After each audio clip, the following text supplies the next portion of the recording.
bakagwa nga omuntu yawera obuyinza okulidiga campaign ya president ebusoga tutwala mukisa guno okwebaza eno nti mwe balina okuwuliza byetwabasaba mwekiriza mwalonda president yasobola kubitamu tusobole okwegatta ku bannayuganda abandi okuzimba ensi yaife. So kwena nina okwebaza olw'ensonga eyo era nga tulinda olunaku lw'12 lwetukusuubira nti president omuyaka ajja kulayira ndikwenda okutwala omukisa guno kuyozayoza president Museveni olw'obuwanguzi bwe yatuukako n'okumwendeza kisande ekiraku kibe kirungi asobole okukolera abantu ba Uganda nga tuli adala tambula.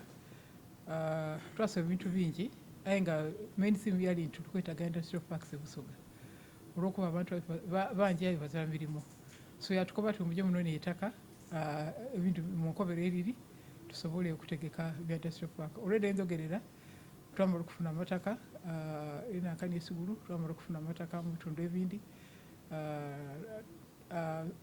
Tusuubira nti industrial park ey'Namusagali ejja kukula nga Mwamagolo we yatukoba nti ejja kuba expanded yonna etuwe ku mirimu.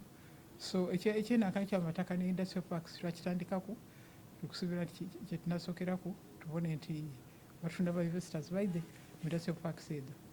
Ekindi wasaana ino okukobera abasoga nti airport yaffe y'Ekimaka eweire okuzimba era mu kaseera katali ino president ajja kuyida agicommissioning eno nditandika okutambula nga duviraawo ng'osobola okuva wajja Amsterdam, osobola okuvirawo wajja Eldoret, ova wajja Geneva nga twetaaze kuyida Entebbe.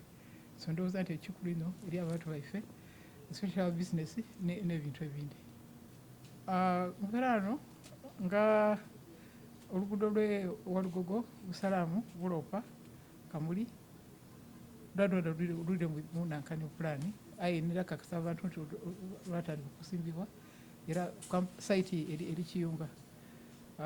Oluddemu kuno n'olwaife olw'enankani Ambakooti Buwenda nankani Lwombulamuti Iringa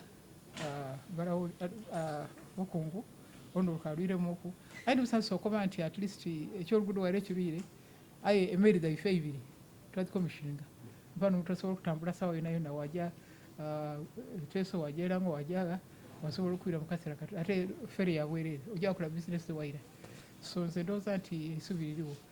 Then tukwenda okukobera abasoga nti USMID ejja kwongera kilometers ezindi mu Busoga.